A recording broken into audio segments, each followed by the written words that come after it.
안녕하세요. 오늘의 사연 지금 바로 시작해 볼게요. 엄청 오래된 인연입니다. 어디다 자랑하고 다닐 만한 이야기는 아니지만 조금 답답해서 여기 사연 채널에 임금님 귀는 당나귀 귀라고 외치는 심정으로 이렇게 여러분들께 제 이야기를 들려드리려고 합니다. 남편이 죽고 고아라 친정이 없던 저는 시아버지 집에 살기로 했습니다. 그래도 저희 시아버지가 능력은 있으셔서 저를 걷어주시는데 큰 문제는 아니었습니다. 시어머니도 돌아가신 지 꽤 됐어서 그런지 시아버님은 적적하시기도 했고 말동무가 그간 많지 않아서 외로우셨나 봅니다. 제가 동호회나 밖에 좀 돌아다니라고 권유를 했어요. 그러더니 곧잘 친구들을 사귀시고는 집에 와서 자주 노시더라고요. 시아버님과 나이 차이는 조금 나는 편이기는 했지만 시아버님께는 그 주변 지역에서 말 터놓고 지낼 유일한 사람이었기 때문에 친하게 지내게 되셨다고 하네요.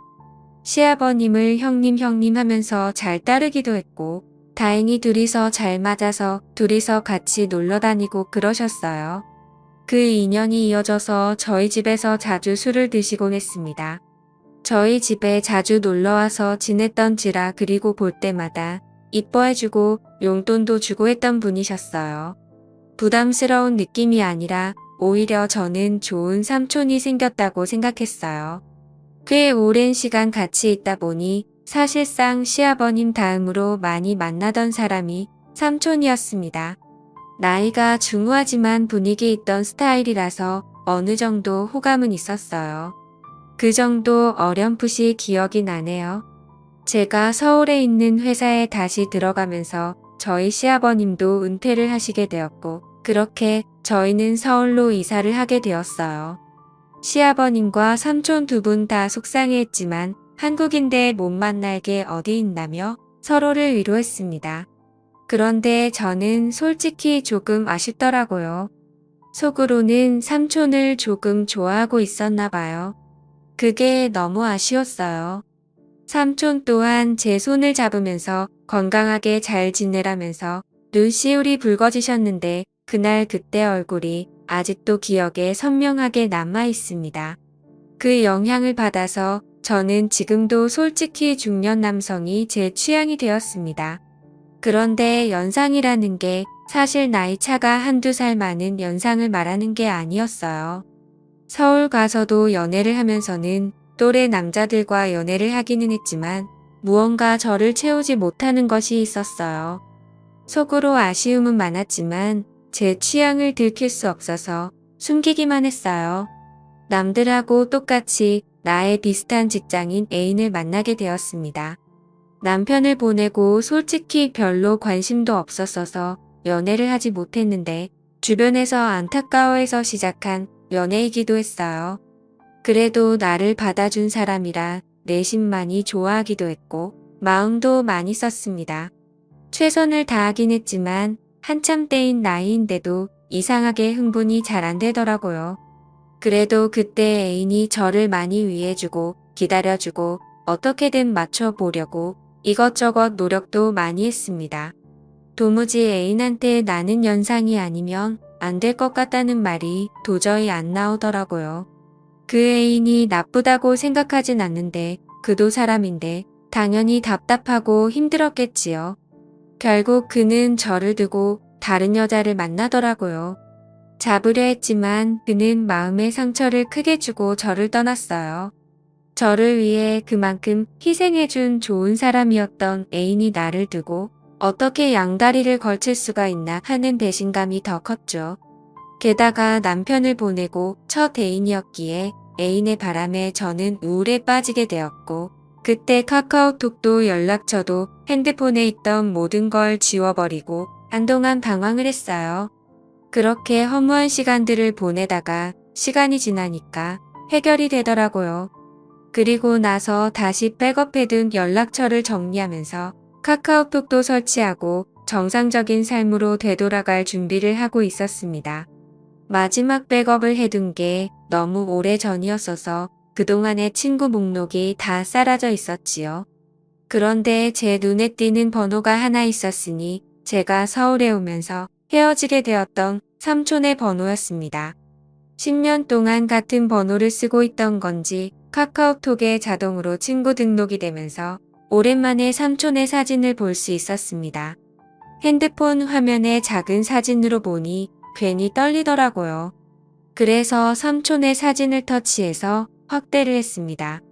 여전히 중후한 매력 그대로였고 얼굴살이 조금 더 빠졌을 뿐 저를 설레게 했던 미소는 여전하더라고요. 어디 아는 사람들하고 산에 놀러 갔던 건지 정상에서 찍은 사진을 보니 오랜만에 마음이 설레기 시작했습니다. 그때부터 그가 어떻게 지내나 궁금하더라고요. 그런데 상태창을 보니까 메모 남겨놓은 듯이 해놓는 프로필 상태 메시지 아무것도 필요 없다라고 약간 쓸쓸해 보이는 구절을 상태 메시지로 남겨놨더라고요. 그리고 프로필 사진으로 되어 있는데 그게 올려보면 옛날에 해놓은 거고 사진들도 다 볼 수 있었거든요. 그런데 사진이 하나도 남아있지 않은 겁니다. 지금 프로필로 되어 있는 사진을 제외하면 말이죠. 그때 직감적으로 삼촌에게 무슨 일이 있는 건가 하는 생각이 들었습니다. 저는 애인에게 받은 상실감 때문이었을까요?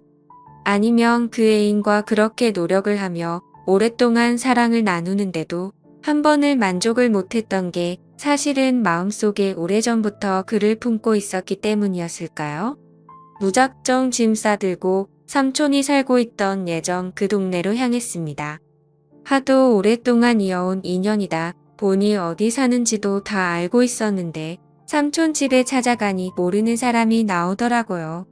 10년간 삼촌과 떨어져 지낸 시간이 너무 길어서였던 걸까요? 하지만 체감상 그렇게 오랜 시간이 지난 것 같지 않은데 다른 사람이 나오니 당황스러웠습니다. 그가 보고 싶어 찾아간 동네였으니 그를 찾아 헤매고 다닐 바에는 단도직입적으로 그에게 대놓고 연락을 해봐야겠다는 생각이 들었지요. 멀리 떨어져도 얼굴 못 보고 지낼 일이 있냐고 했었지만 정말 매일매일 만나던 삼촌이었는데 이사 가자마자 10년 동안 그냥 의인남이 되어버렸었거든요.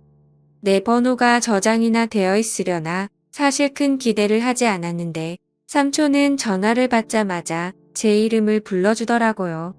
이렇게 반갑게 맞이해 줄 거면 왜 지난 10년 동안 모르는 사람처럼 지내왔는지 제가 얼마나 삼촌을 보고 싶었는지 몰랐나 싶기도 하더라고요. 삼촌과 저는 오랜만이라며 시아버님은 어떻게 지내는지 서울은 어떠니 회사는 다닐만한지 별시도 없자는 안부를 물으며 한참 동안 대화를 나눴습니다. 그러다가 삼촌도 제가 갑자기 연락을 한 이유가 궁금해졌는지 오랜만인 건 좋은데 무슨 일 있는 거냐고 왜 연락을 했냐고 물어오더군요. 그래서 솔직하게 삼촌 카카오톡에 있는 사진과 프로필 메시지를 보고 삼촌한테 무슨 일이 있는가 싶어서 저도 모르게 연락을 하게 되었다고 했습니다. 그러니 삼촌이 제 말을 듣고는 뭔가 쓸쓸하게 웃으면서 별일 없다고 하더라고요. 그래서 실은 삼촌한테 무슨 일이 있는 줄 알고 지금 이 동네까지 내려왔다. 삼촌 집까지 찾아가 봤는데 모르는 사람이 살고 있더라 하는 이야기를 꺼냈습니다. 그러니 삼촌이 조금 놀란 눈치더라고요. 밖에서 한 1시간 정도를 기다렸더니 삼촌이 헐레벌떡 제가 있는 곳까지 나오더라고요. 그래도 그 와중에 제 마음을 눈치라도 챈 것인지 옷도 멀쁘게 입고 머리도 다듬어져 있는 게 조금 멋을 내고 나온 삼촌의 모습은 제 생각보다 훨씬 더 멋있어 보였습니다. 10년의 세월이 무색하게 저를 설레게 만들던 그 남자가 내 눈앞에 있으니 묘한 마음에 휩싸이기 시작했습니다. 심지어 예전에는 항상 시아버지와 함께 셋이서 그를 만났는데 이번엔 남자 대 여자로 단둘이서 만나고 있으니 그 기분은 말할 게 없었지요. 직접 만나니 삼촌이 아무 일 없이 잘 지내고 있다던 말과는 다르게 삼촌의 현재 상황을 말해주더라고요. 사실 저희 가족이 서울로 가기 전부터 아내와 불화가 생기기 시작했고 10년이 지난 지금에서야 결국 이혼을 하게 되었다는 겁니다. 그런데 그 과정에서 자식들이고 뭐고 다 대가리 크고 나니까 자기가 회사 다니며 힘들게 키워준 것도 모르고 어머니를 따라갔다고 자기는 이제 완전 혼자가 된 거나 마찬가지라며 힘들어 하더라고요. 삼촌이 힘들다고 하는 말에 저도 사실은 이러하다며 현재 제 상황을 설명했습니다. 저 또한 큰 우울에 빠져 있는 상황이라 삼촌이 보고 싶어 여기까지 내려왔다는 그 명분을 설명하고 있던 것 같았습니다. 그런데 삼촌은 눈이 휘둥그레지면서 그런 일이 있었는데 왜 여기를 내려온 거냐고 묻더라고요. 그래서 삼촌에게 커피 말고 같이 술이나 한잔하자고 같이 술 마셔주면 다 이야기를 해주겠다고 말했습니다. 삼촌이 눈빛이 조금 바뀌기 시작하면서 어렸을 때도 자주 가던 동네 호프집으로 저를 데리고 갔어요. 여기가 음식도 맛이 좋긴 하지만 일단 이야기하기 좋은 벽 쪽으로 자리를 잡았어요. 칸마다 나누어져 있고 조용히 단둘이 이야기 나누기에는 이곳만큼 좋은 곳이 없었거든요. 그때 저도 솔직히 삼촌과 조금씩 저에게 마음을 열고 있다는 생각이 들기도 했습니다. 삼촌이 저랑 술 같이 마시니 뭔가 묘하다고 하더라고요. 술을 한두 잔 나누다가 저도 삼촌에게 제가 애인과 헤어졌던 이야기를 하면서 사실 애인 앞에서 내가 다가가지 못한 이유와 노력을 해도 잘 해결되지 않았다고 말했어요. 그리고 그 문제의 중심에는 항상 다른 사람도 아니고 삼촌이 있었다고요. 대충 고민 상담을 해주려고 했던 것 같은데 바로 돌직구를 날려버리니 정신을 못 차리고 제 말에 얼어붙어서 아무 말도 이지 못하더라고요. 그래서 한 번 더 삼촌에게 돌직구를 날렸습니다. 사실 이제는 모르겠다. 내가 뭐가 잘못된 건지 아니면 정말 삼촌 때문에 그런 건지 한번 알아보고 싶다고요. 이게 해결이 되면 저도 앞으로 저한테 문제가 있는 게 아니라 억눌렸던 제 마음과 상대적인 요인을 알 수 있으니 저한테도 도움이 되지 않겠냐. 삼촌에 대한 걱정도 많았지만 나도 내 마음을 확실하게 정리를 하고 싶어서 찾아온 거다. 하고 단도직입적으로 다른 게 아니고 삼촌을 원한다는 말을 건넸습니다. 삼촌은 무슨 말을 그렇게 하냐며 손사래를 치기는 했지만 거절을 하지도 않았고 자리를 떠나지도 않았습니다. 결국 삼촌도 스스로가 맨정신으로는 할 수 없겠다는 결론에 도달했나 봐요. 우리가 암묵적인 동의를 하긴 했지만 실수나 마찬가지인 거야 라고 상황을 만들더라고요. 삼촌은 가족들과 떨어져 나와 혼자 지내고 있으니 집에 혼자서 지내고 있었어요. 집까지 데려다 달라는 삼촌의 말이 시간이 늦었으니까 자고 가라는 말이 앞으로 일어날 일에 대해서 의심을 넘어 확신이 되어가고 있는 상황이었습니다. 애인과 분위기도 많이 만들고 이런저런 시도는 많이 해봤지만 실제로는 한 번도 만족한 적이 없으니 많이 긴장이 되기도 했습니다만 솔직히 걱정할 게 없었습니다. 삼촌이 알아서 잘해줄 거라는 생각이 들었거든요. 애인과 이런저런 시도를 할 때와는 전혀 달랐어요. 이미 삼촌이 저를 부축하고 삼촌의 집까지 가는 동안 저는 이미 심장이 두근대기 시작했거든요. 결국 넘어서는 안 될 선을 넘고 말았고 다음 날 아침이 돼서야 삼촌은 걱정이 되기 시작했나 봅니다.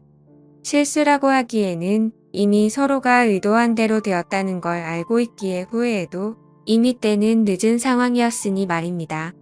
저도 직장인이기에 결국 주말을 보내고 나서 서울로 돌아가야 했습니다. 그날 이후로는 연인처럼 만나기 시작하게 되었죠. 그도 은퇴를 한 상황인데 굳이 뭐하러 제가 매주 주말에 지방까지 내려와야 하는지 싶어서 아예 그에게 생활 정리하고 서울로 올라오라고 제안을 하기도 했습니다. 하지만 그는 저한테 버림받을까 두려움이 있었는지 주저하더라고요. 그래서 제가 그에게 다시 확신을 줬습니다.